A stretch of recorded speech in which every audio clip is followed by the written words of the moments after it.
Welcome to this IISS webinar on the question, can Europe defend itself? My name's Dana Allen. I'm an IISS Senior Fellow. And maybe more importantly for these purposes, I'm the editor of the Institute journal Survival. And I'm joined this afternoon in London, I should say, this afternoon, by a stellar panel. Professor Barry Posen is the Ford International Professor of Political Science in the Security Studies program at MIT. He's the author of numerous articles and several books, including, I think most recently, Restraint, a New Foundation for US Grand Strategy. My colleague, Dr. Bastian Gigorek, is the IISS Director for Defense and Military Analysis, the position from which he runs a really stellar team that provides much of our Institute's firepower.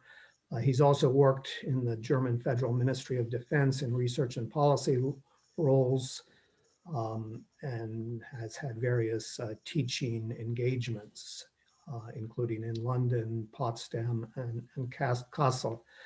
And finally, Dr. Hugo Meyer is CNRS Research Fellow at Sciences Po at its Center for International Studies, well known as CERI. And he's also the founding director of the European Initiative for Security Studies.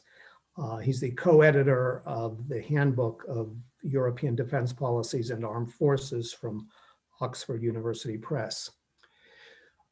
So the question we are here to discuss is hardly new.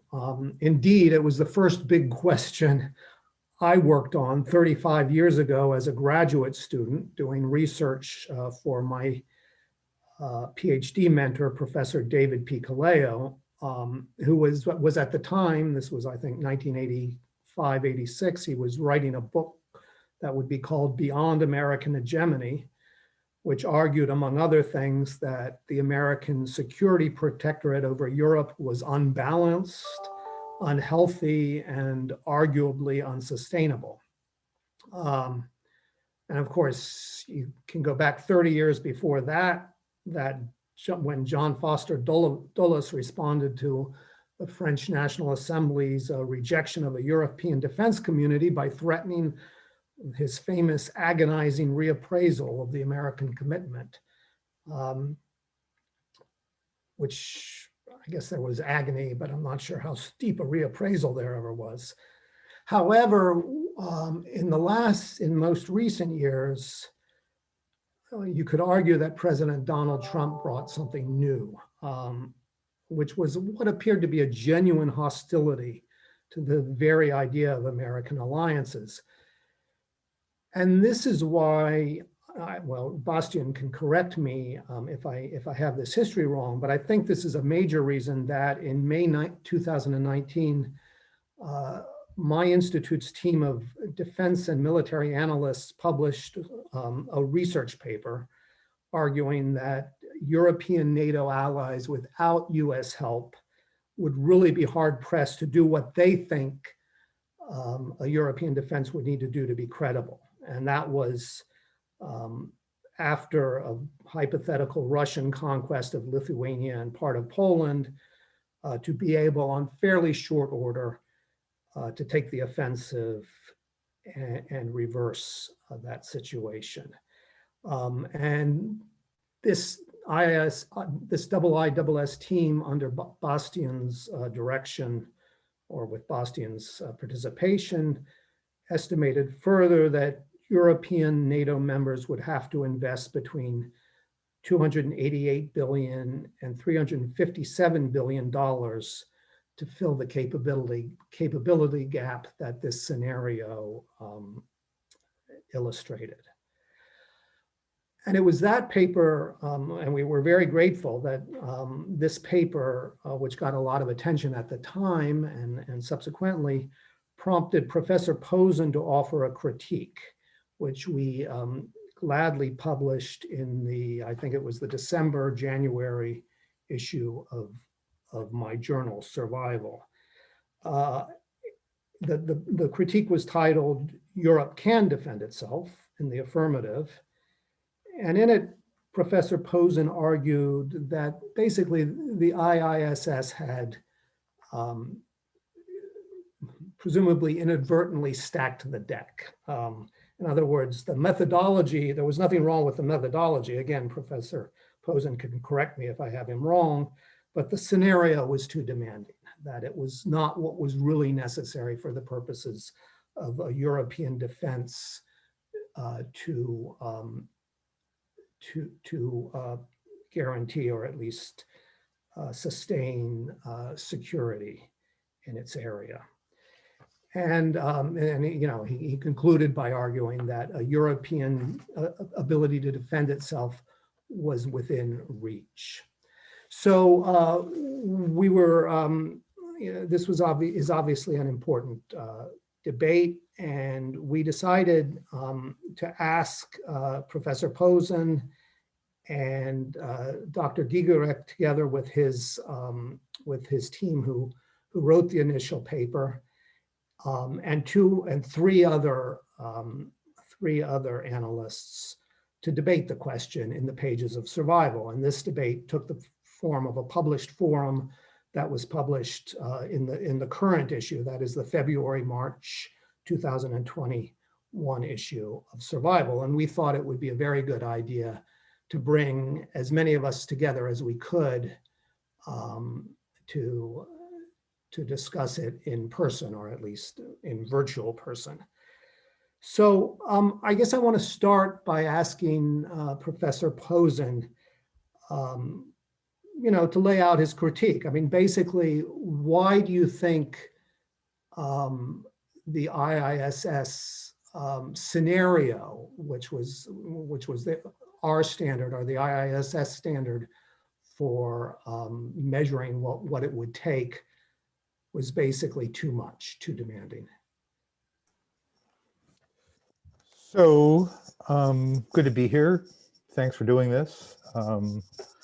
I think IISS did Europe and America a service by publishing the original piece. There's too little military analysis being published in Europe. I think it's a great thing that they did it. I think it's a great thing they started this debate. I wouldn't have bothered to write the article that I wrote if I didn't think the piece was important and incredibly interesting. I had a really, you know, since I enjoy this kind of subject matter, I had a lot of fun reading it. And a lot of fun trying to take, basically, you know, disassemble it and figure out what its moving parts. Now, as many people know, I advocate a less interventionist grand strategy for the United States, which has been dubbed restraint. I'm not going to go do that talk right now, don't worry, the title tells you enough. But in the scholarly and policy debate on restraint, people who argue with us often like to say, you haven't said enough about particular regions. So I happened last summer to decide, well, maybe I'll go back and work on a region that I used to work on, because back in Cold War days, I worked a lot on the NATO Warsaw Pact competition, and that's why I got into this. And that's how I came across this paper. And I came across it through forensics, because I saw the paper being cited. So it became the go-to footnote for people who came to the point in their analysis where they needed to be able to say, and things are very bad now, and here's the go-to footnote that shows how bad things are, right? And I couldn't tell if those people had actually read the paper or not, or whether they understood it or not. So I read it and I got interested in it, and there we were, right? Now, when I'm reading the piece, since I used to be in this business back, you know, in Cold War days, there's two big things that jump out at me, right? When you look at the paper. In fact, when you look at much analysis of this kind, right? One is the paper embodied but did not confront the input-output paradox.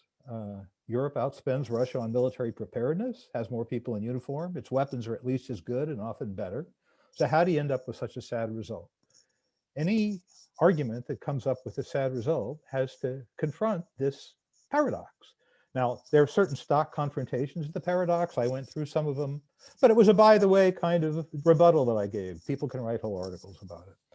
More specifically, if you load enough pessimistic assumptions into an analysis, you'll get a pessimistic result.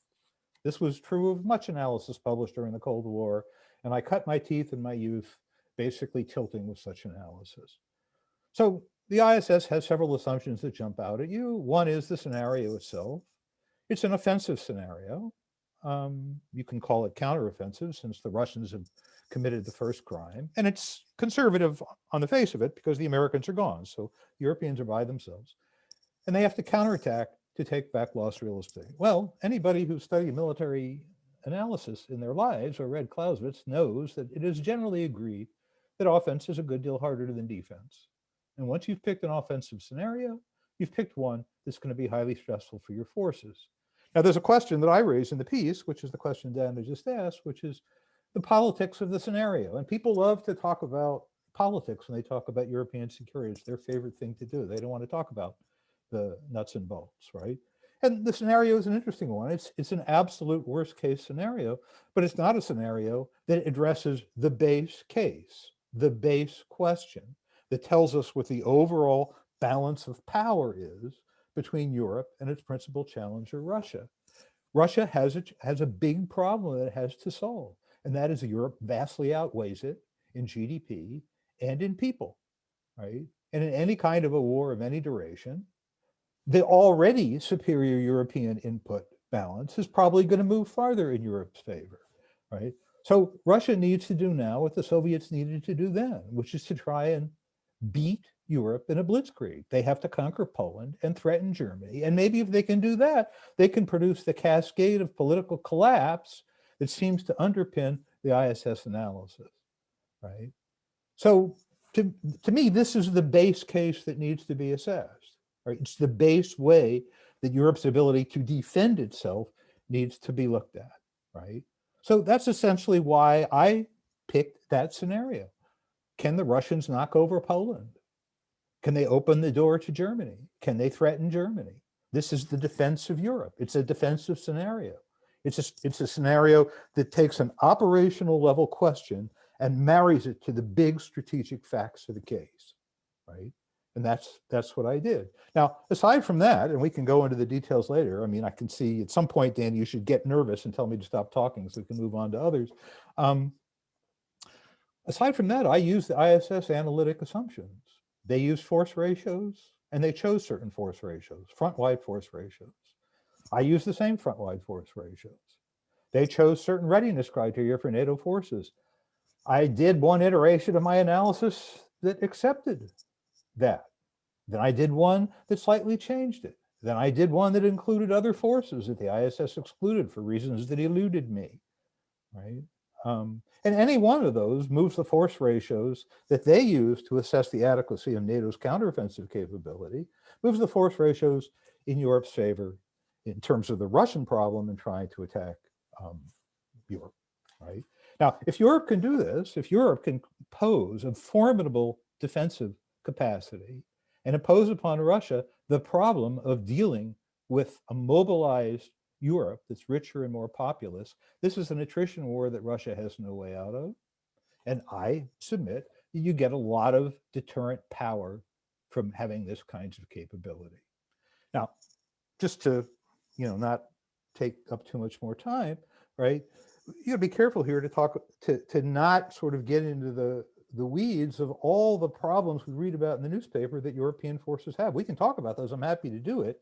The problem with those problems is that what we have is a lot of anecdotes because a lot of those facts are buried in the weeds of European military planners, and it's very hard to extract them. The ISS, I don't think, has an easy time extracting them from European militaries. I couldn't extract them from the EU. We can talk about what those lacunae are. From my point of view, if Europe is spending more money, it's addressing those lacunae that has priority, not going out and buying what appear to me, at least on arithmetical terms, to be the equivalent of buying a new 1991 vintage Bundeswehr, because that's about what the quantity of military power that the analysis that they did suggests needs to be done. I think we need to fix up the force that we have. And if we do it, right, if Europe does it, there's quite a lot of deterrence that flows from that. So with that, I guess I should stop and you can move things on, Dana.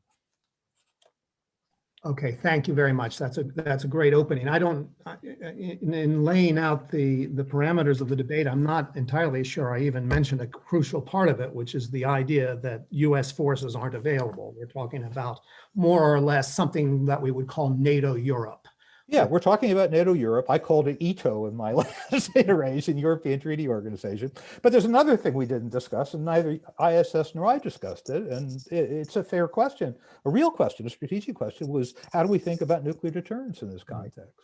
Right. Well, this was something that Francois Heisberg, who unfortunately was supposed to be with us and then couldn't make it today, did talk about. So hopefully we will be able to get into that. But Bastian, let me turn to you then. You know, with a couple questions. I mean, the first one is, you know, why the scenario that you guys chose, that your team chose, because it is a demanding one, but you obviously have some reasons for it, and so maybe you could lay those out. And you might also tell us something about, I cited some figures of what it would cost Europe in your team's view to get to the capability that you think it needs.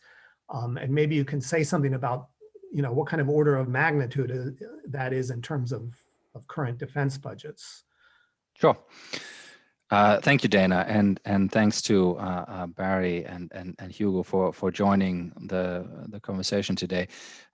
I think it's really important to come together like this and talk about this question: can Europe defend itself? One of the original motivations for our 2019 paper, which kind of is a starting point for our conversation, was to move a conversation about European strategic autonomy that we felt, as Dana suggested, was perhaps inspired by the Trump, or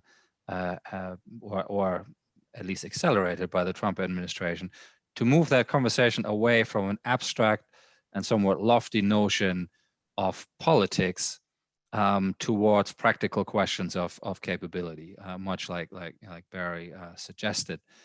Our position then was basically, we felt no one had yet written a paper or attempted to provide an answer to a actually fairly simple question on the face of it. In the area of defense, what would be the cost of European strategic autonomy?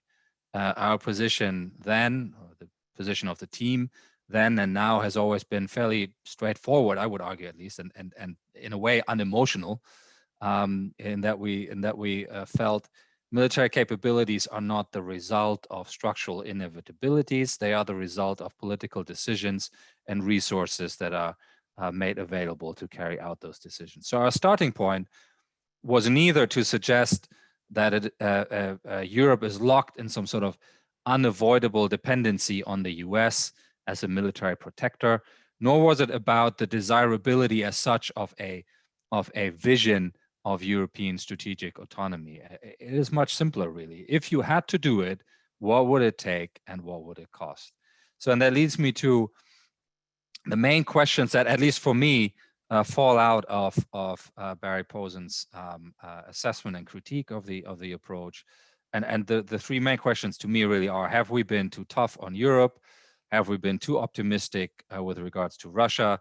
And does our assessment condemn Europe to eternal dependency? I mean, you know, I could just say no, no, and no, and be done with it. But let me say a few additional words by way of opening. So we operationalized our overarching question into the following problem: could NATO, without the US, return the situation to the status quo ante in the face of a limited Russian aggression resulting, as you have already explained, in the occupation of some NATO territory, in the scenario Lithuania and part of Poland? Now, Barry has asked a different question, and it is roughly, if Europe alone were responsible for providing the military forces to stop a Russian campaign to reconquer its Soviet-era empire in Eastern Europe and threaten the ultimate prize, which is Germany, could it do that? So it's a different question, and therefore I think that is why the answer is different.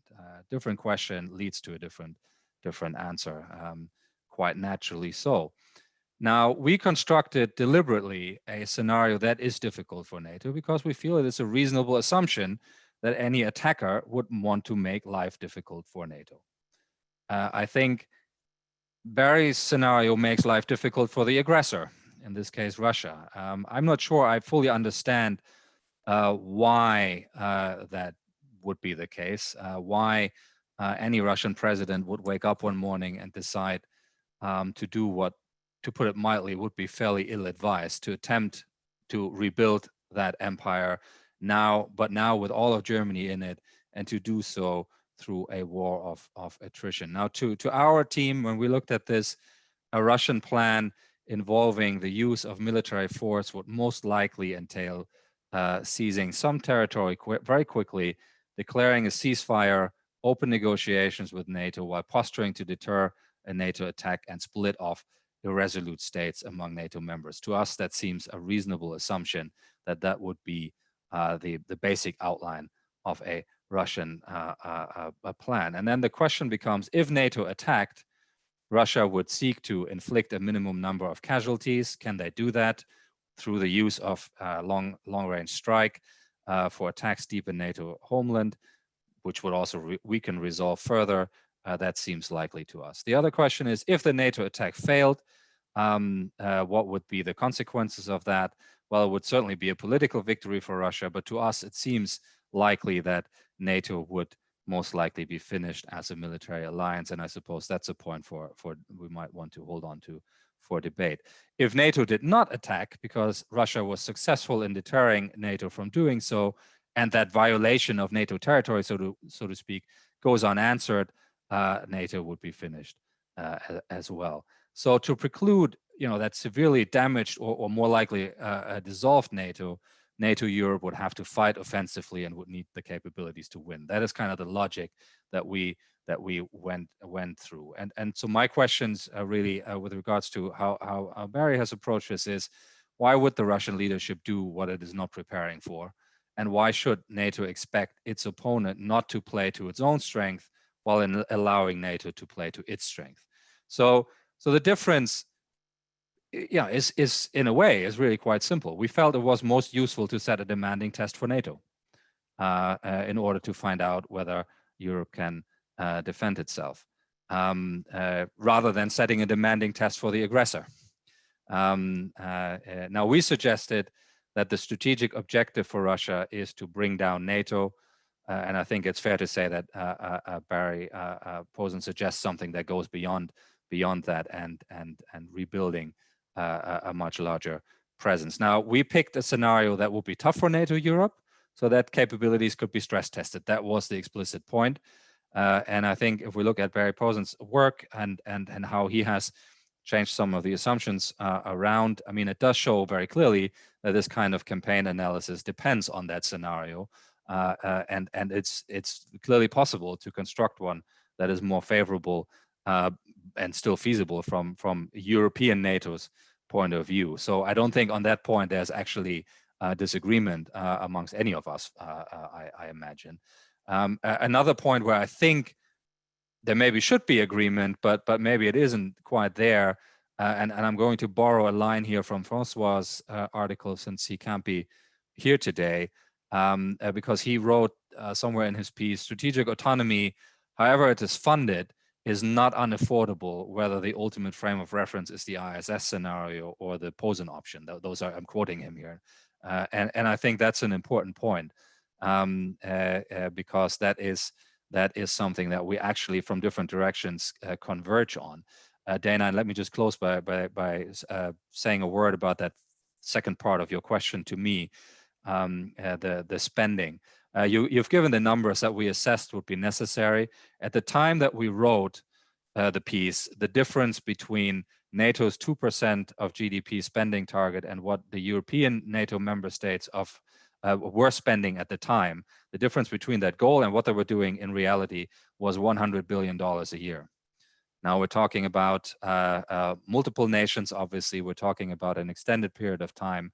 So to me, actually, perhaps one of the most surprising outcomes of the work was that it wouldn't be more, because it seems achievable and within the parameters of what has already been at that time and still remains policy of all of these governments. So maybe I'll stop here now, and you'll take that as the opening opening proposition. Thank you. Okay, well, thank you very much, because, and I'm glad you concluded that, and also concluded by mentioning Francois's argument, which in fact was titled "Europe Can Afford Defense Autonomy." I mean, I can't remember the exact words, but it was something, or it's affordable. So one thing I want to explore, and we obviously have to keep our eye on the clock, is whether there's a meta disagreement here that may not really be that much of a disagreement, but we'll get to that. But I want to go back to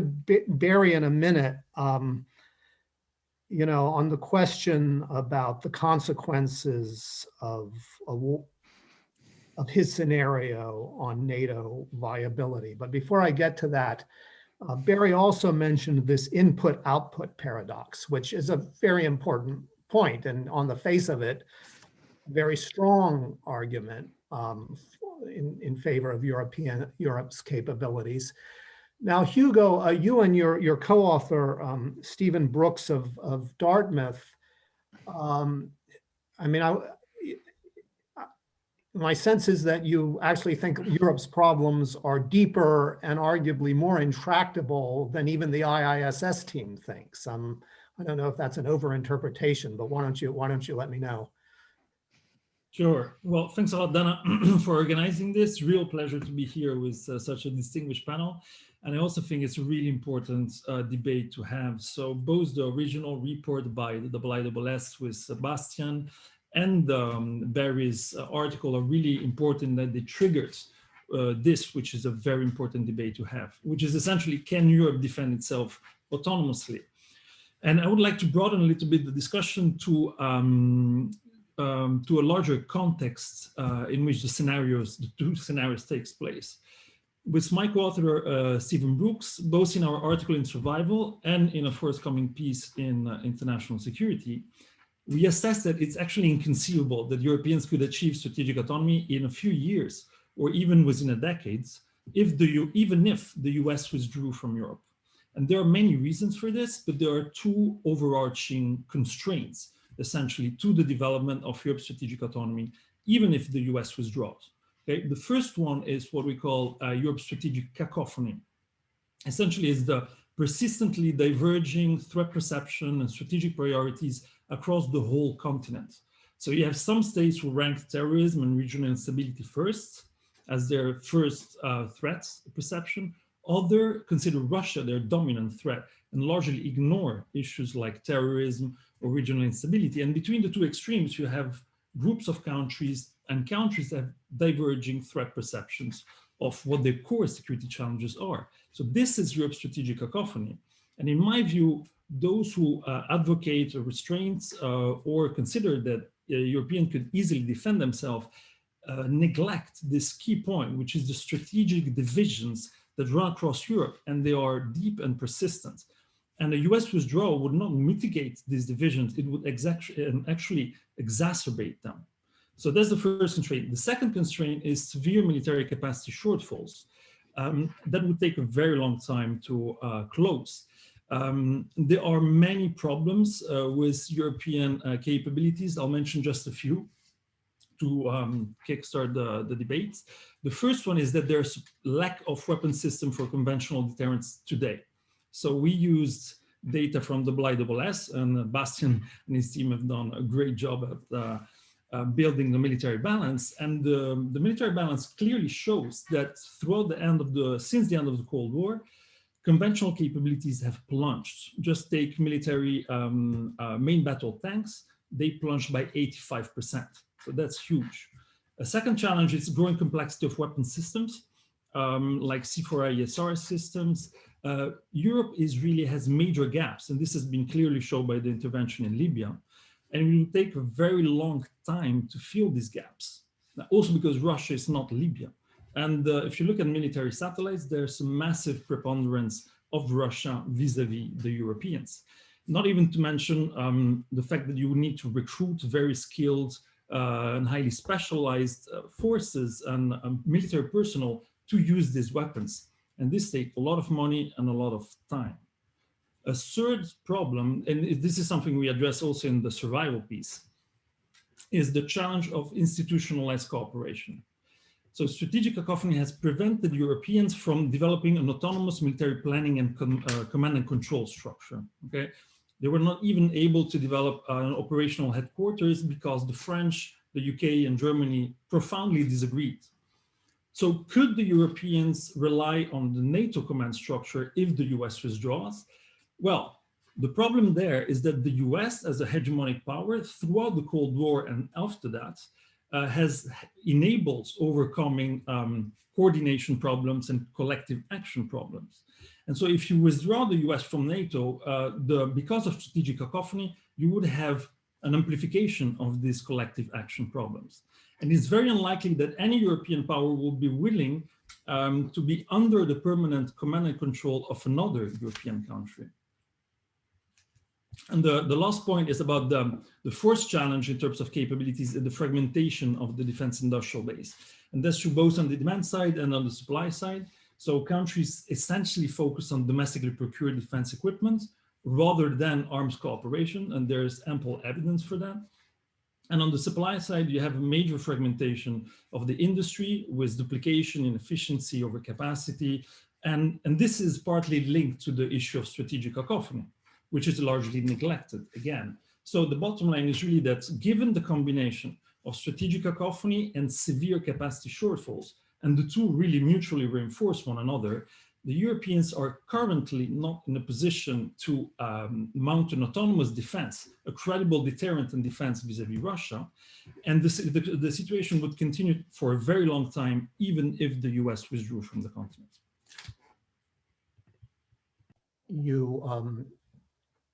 Your focus on the problem of accepting a command vacuum, if I can put it that way, reminds me that, you know, it's possible that one uncertainty in this discussion is we're postulating an American withdrawal without really defining what, you know, how that would happen, what the circumstances would be, and so forth, which might, you know, tip the scenario a bit. But so I might let me go back to you, Barry. I mean, for two things. One is, I mean, you might respond to anything you've heard, but not too much, with an eye on the clock. But including Hugo's, you know, I think uber pessimistic analysis that there's something inherent to so many countries in Europe that makes the whole thing almost hopeless, and that might be his answer to your input-output paradox. But then going back to the question of, you know, yours versus the IISS's contending scenarios. Let me ask you to drill into that, and, you know, the political implications of one versus the other for NATO cohesion, and as Bastian's team says, for NATO survival. In fact, and I guess one way to put it is that you know, when NATO enlargement, particularly to the Baltics, was being debated, I mean, I think, as you say, you know, I would say pretty accurately in your piece, the actual defensibility of ability for NATO to defend some of the countries it was taking in was never really discussed, or was never discussed in a very serious fashion. Partly because the decision was taken at a time when there was just some kind of a political assumption that it wouldn't be necessary, or that NATO was, in a sense, for something else. Now things appear more serious. But, you know, the fact is, I mean, let me put it on the IISS side to you. The fact is, NATO has made a solemn guarantee to defend its new allies, including the Baltic states. So what would be the consequences, in your view, of allowing these states, or one of the states, or part of one of the states, to be occupied by Russian troops for an extended period? As far as I can tell, that's that's the situation as exists today with the United States, right? I mean, I think almost most serious people who've looked at the scenario of defending the Baltics know that they can't be defended. You can make a fight of it so the Russians know they're in a war, but we're not deterring Russian attacks on the Baltics by our ability to defend the Baltic states. Oh, I'm And if sorry. you Dave, and what you're saying is under current conditions with U.S. support. with the United States, you cannot defend them successfully. I see. And using the IISS criteria, which I did more or less for humorous purposes, I believe even if we include all American active armored units, we can't get the force ratio together that the IISS says we need to do a prompt counterattack. And it wouldn't be prompt. It would take quite a long time to get all those US forces over there.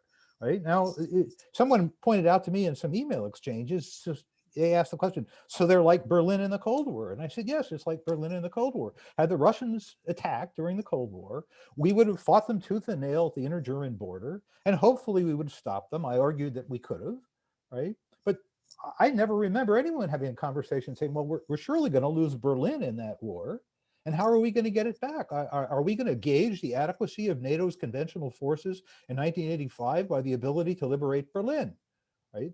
So it's clear that we were putting together a deterrence posture that creates a series of risks and costs for then the Soviets, now the Russians, right? And that's what NATO's doing now. By the way, since my identity as a restrainer has been brought up, even before I was a restrainer, I opposed bringing the Baltics into NATO because I knew this day would come, right? Realists knew this day would come. Some people did not know this day would come. All right, but yes, facts are facts. We are where we are. So the point is, NATO is now obliged, or NATO, shorn of the United States, is obliged to put together a deterrent posture vis-a-vis the Russians if they're contemplating this action, right? And the IISS said, well, the best way to do that is to buy 35 more armored divisions, or turn 35 infantry divisions into armored divisions. It's not very clear where these armored brigades, not very clear where they were all going to come from, but that was their answer, right? And I said, well, why do you need that answer? And why is that the sine qua non of the defense of Europe? Defense of Europe. This is what we're talking about, right?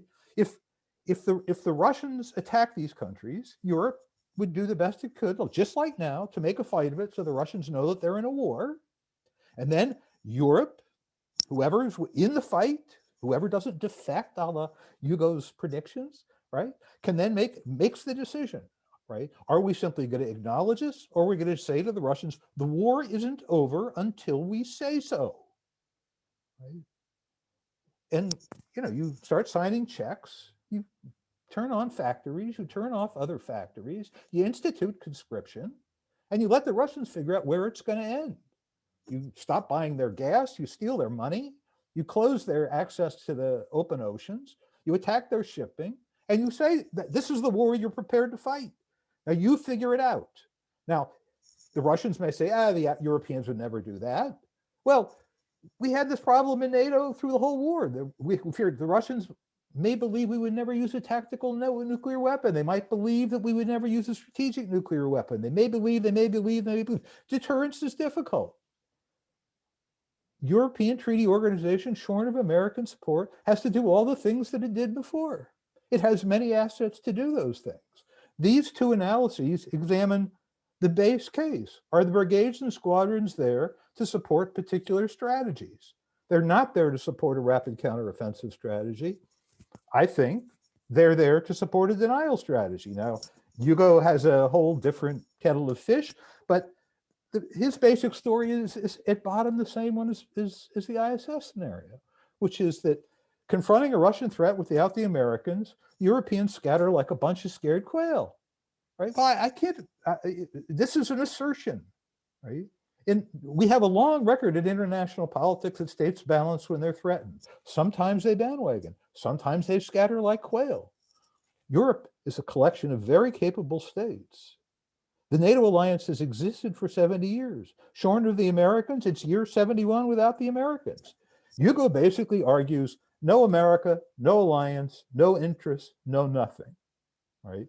And finally, Hugo asks us to believe that one of the richest collections of countries in the world, technically adept, incredibly well educated, 4 of the top 15 defense companies by revenues are European, right?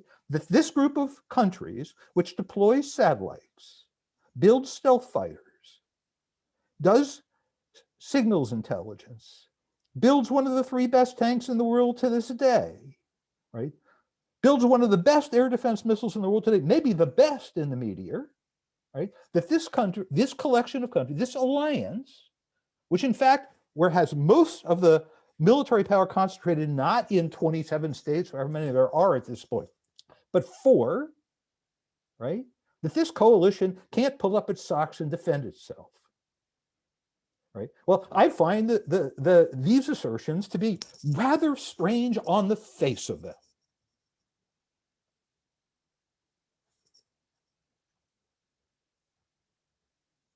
Okay, good. Bastian, what about this?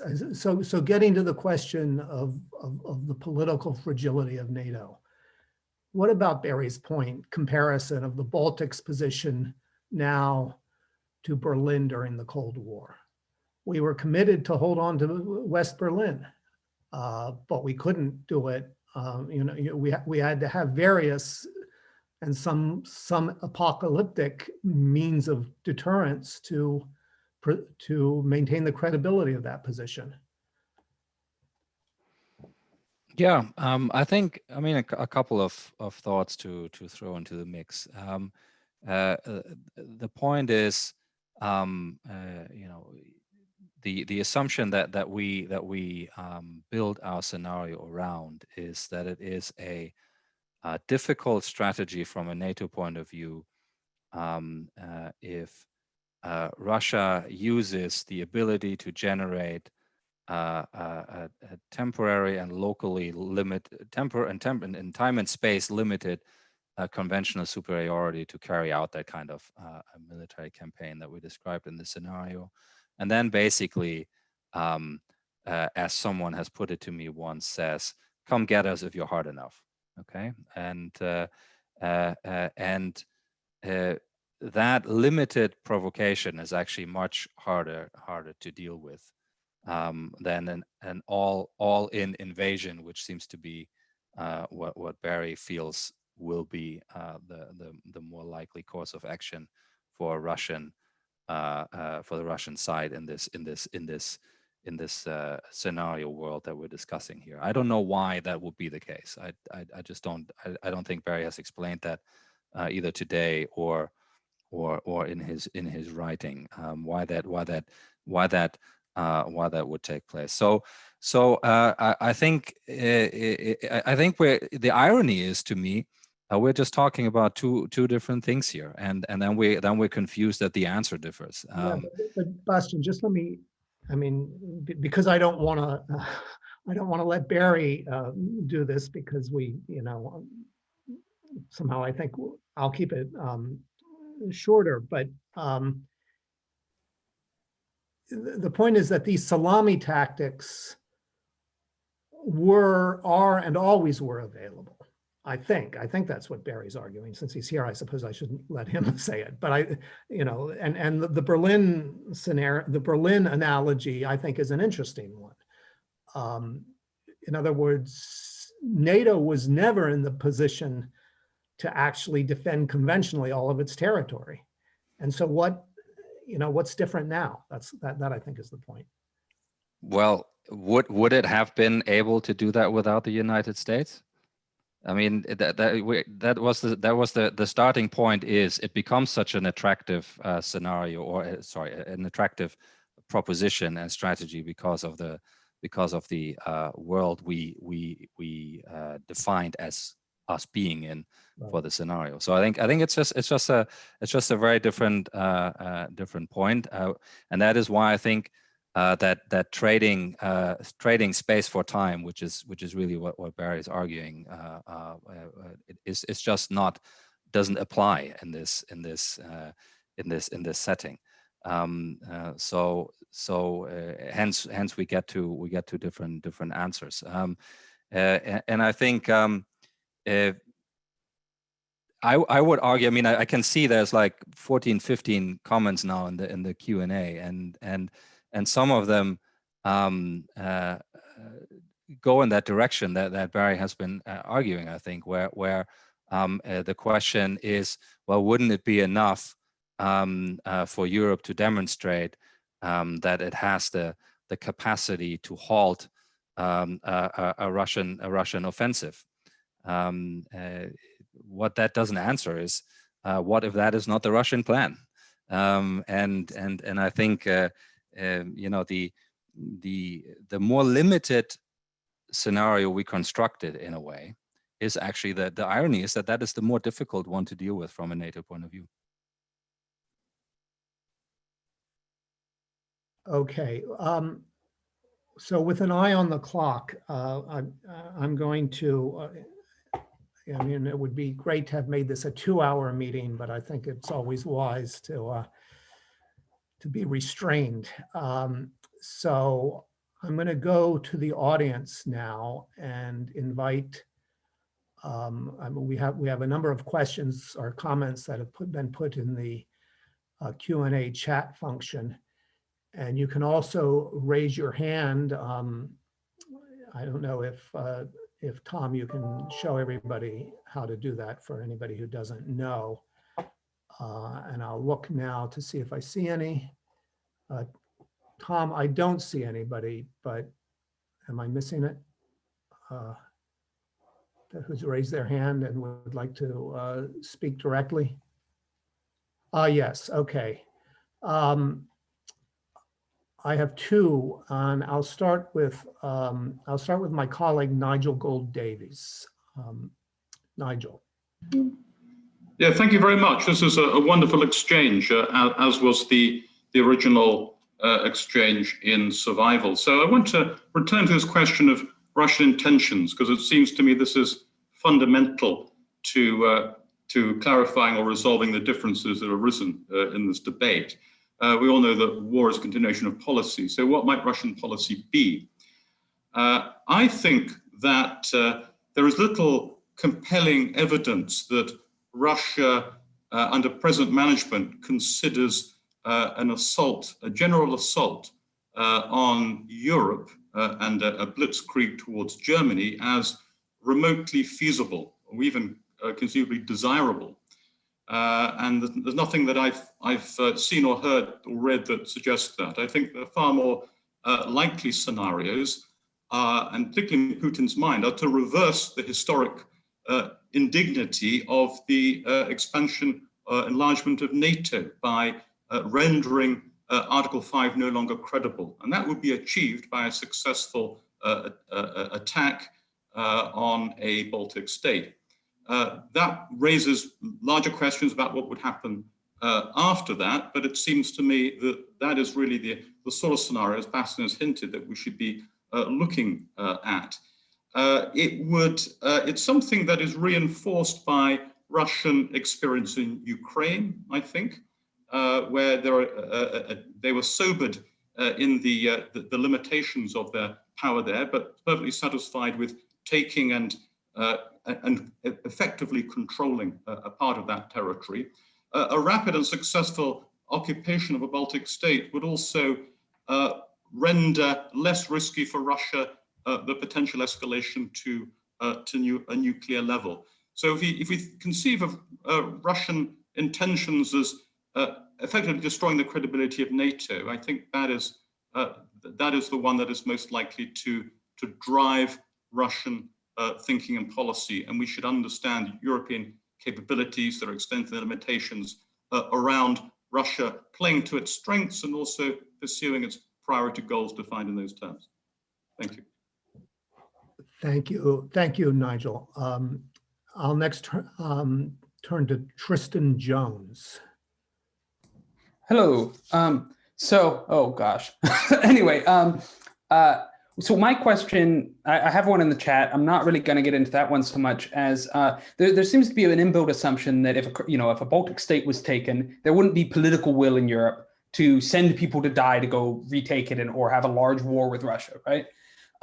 But in our understanding of escalation, if there were Europeans committed in those Baltic states who died, if there were British and French and German soldiers who died in the Baltics by a Russian general assault, then couldn't we expect that there would be a general escalation, that there would be public outcry, and that the sort of like political folding that is kind of assumed by these models very likely may not occur because publics tend to be outraged when their soldiers get killed. Okay, thank you very much. That's an excellent point. I'm going to, with apologies to the great number of people, I'm not going to be able to turn to read their questions. I will read a few from the chat box and then turn back to the panelists. We're almost out of time. And I'm going to put a very difficult task to the panelists, which is to choose what they can answer, but to answer not as much as they can, but to clarify as much as they can. So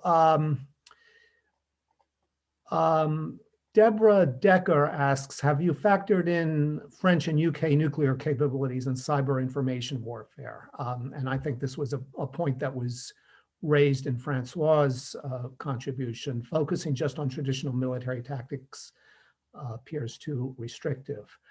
Jean-Marie Guénaud suggests, I think that the real question should be, do the Europeans have the capacity to deter a surprise attack against the Baltic states? And can it be achieved without involving nuclear deterrence? That second part of the question also applies to the US, by the way. Curious to know what the speakers think.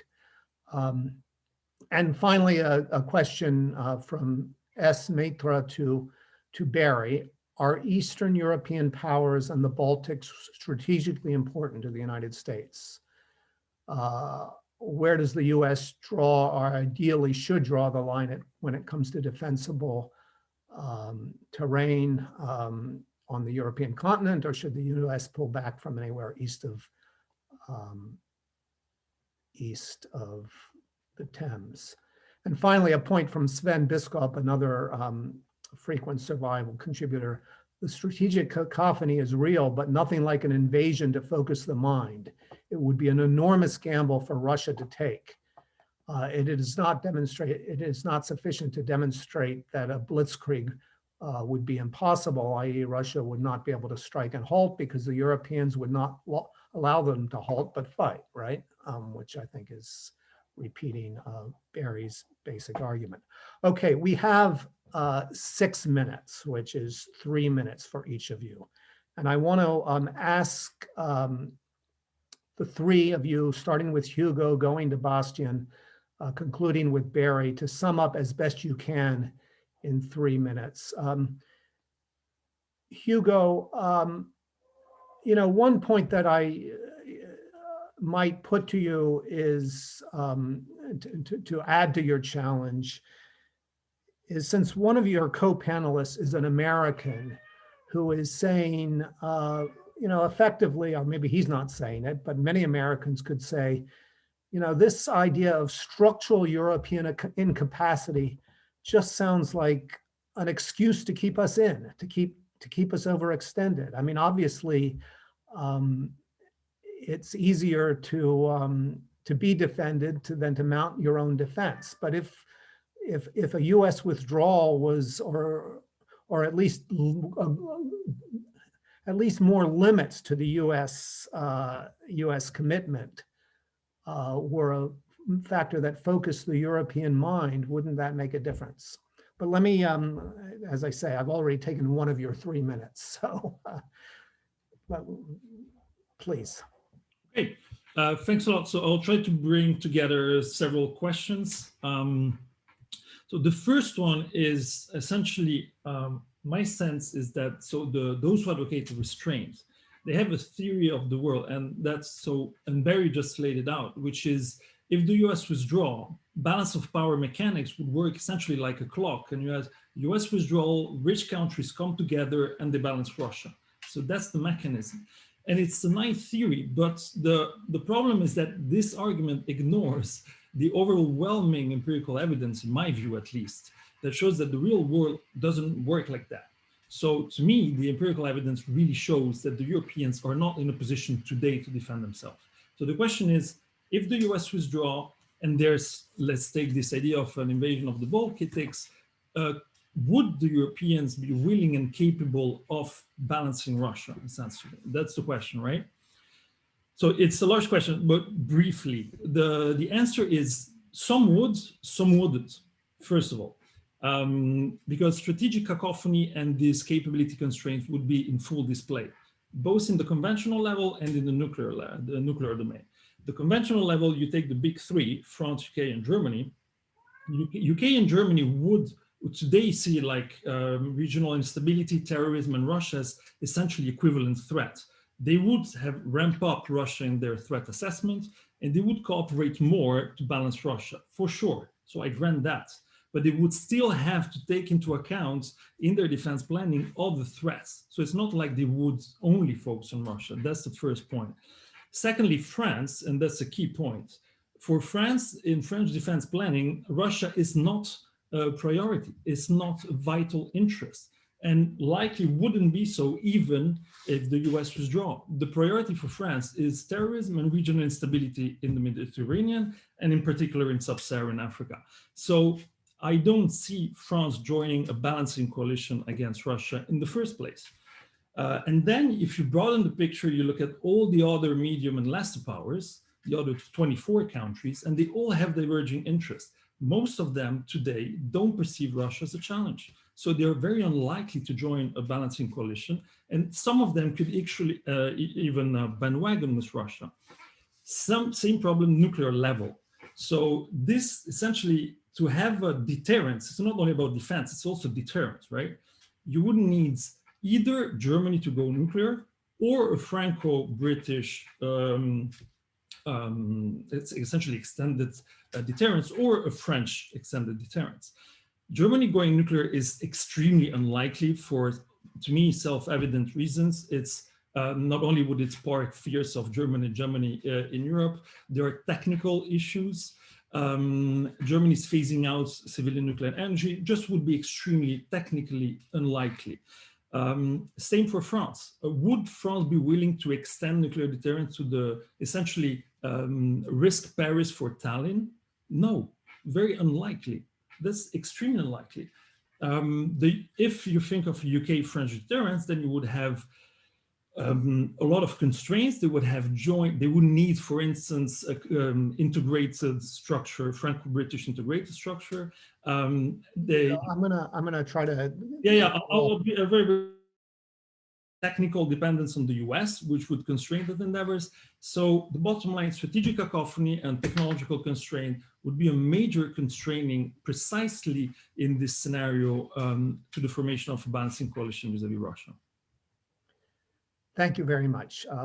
Bastian, I felt possibly there was a little bit of confusion in the debate earlier when you were suggesting that, why would Russia take on the most demanding offensive challenge of recreating its East European empire?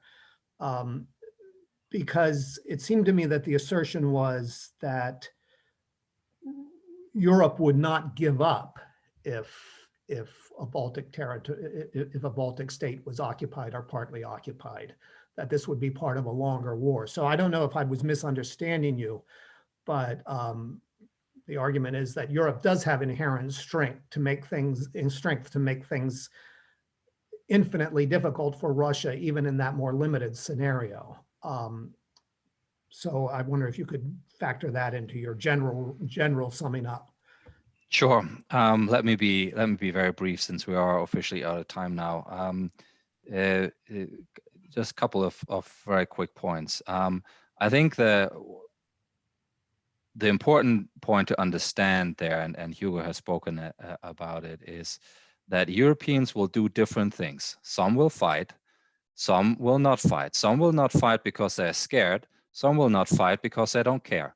And that is the basic problem of mobilizing and therefore it becomes so attractive from a Russian point of view to see to put that provocation in play and see how that works out. I also think, given that we're talking, as Barry keeps saying, about a large number of countries that are very wealthy, I'm not sure why between them rebuilding military capacity that equals roughly the equivalent of what one of its member states in 1990 possessed, why that is such a massive ask. Actually, I think is not a massive ask. If we look at just that shrinkage, it's interesting to note that in 1990, the German army had more combat battalions than now the German army, the British army, the French army, the Italian army, and US EUCOM combined in the European theater. That's a different reality one also needs to accept. I want to there are so many more things one could discuss, but I'm just going to make one final point on the structural impossibility. I just want to stress, we set a demanding scenario because we felt setting a demanding scenario is a good way to stress test European capabilities. We are not anywhere in any of those papers arguing that it is a structural impossibility for Europe to defend itself. In fact, we have said this is what it would cost, and this is how long it would take. So I don't think the IISS team at any point felt that was structurally impossible. What we said is Europe is not postured right now to achieve that. Thank you. Bastian, thank you very much. Barry, we didn't get time, and we don't really have time to discuss, we definitely don't have time to discuss a dimension that I wanted to get into, which is the assumption that the IISS scenario or the IISS analysis is in the service of the status quo and opposed to concepts of European defense autonomy. Working for the IISS, I'm not quite sure that's true, but there is this sort of meta discussion that your analysis depends on what you really want. And in 30 seconds of your 3 minutes, you might address that. Well, cognitive psychologists have an old joke that goes something like this, which is, I'll see it when I believe it. Okay. And or some philosophers of science would say that facts don't mean anything independent of theories, right? So you could say that you need someone with a different theory of the case, which is to say European autonomy is not only possible, it's necessary, to go looking at winnowing the facts in a way that reveals what I think they do reveal, which is that European autonomy is in fact in sight. It depends on certain kinds of political decisions, of course, right? The thing that I find interesting about this conversation, right, and that comes up again and again, is that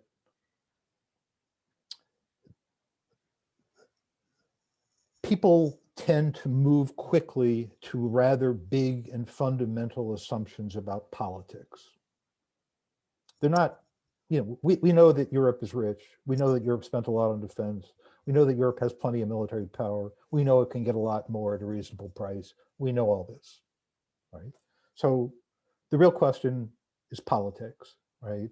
And I think it's in looking at the different the competing scenarios, the thing that's important in the IISS scenario, right, is the assumption of that in reality and in Russia's expectations, NATO is a house of cards, and that you can use an attack on one small Baltic country as a wedge that will collapse the entire alliance. This is a world that's highly offense dominant through a kind of political magic trick. So the question about this scenario is, do you believe it? Because whether NATO collapses in the face of Russian military occupation of one of those small states is in NATO's hands. The point of the scenario that I looked at is that Russia has no operational way to stop the war and no operational way around Europe's superior potentials. That's the problem that Russia needs to deal with. Right? Now, Putin may entertain this hypothesis about how the world works. Under some circumstances, it may be how the world works. It's Europe's job as part of its deterrence story to say to Russia, no, no, that's not the way the world works. The way the world works is the way we say it works, which is the war ends when we say so. That's where deterrence of this very, very difficult problem comes from. Because defending the Baltics, as you point out, and as every military analyst who's looked at it says, direct defense of this area is extremely difficult. Nuclear escalation, whether it's by us or by France or Britain, is extremely unlikely and not very credible, right? So what's left? What's left is the threat of a long, grueling attrition war that Europe is in a position to present to Russia is a war that you won't win, right? And this is why I looked at the scenario that I looked at, because if Europe can successfully defend, which Bastian has more or less intimated, the Russians already acknowledge, the rest of it is falderall.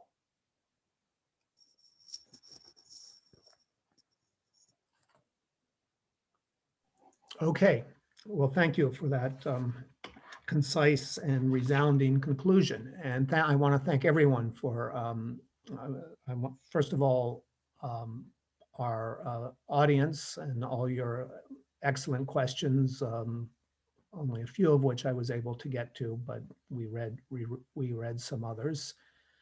And finally, our panelists who I think have done great justice to an extremely important debate.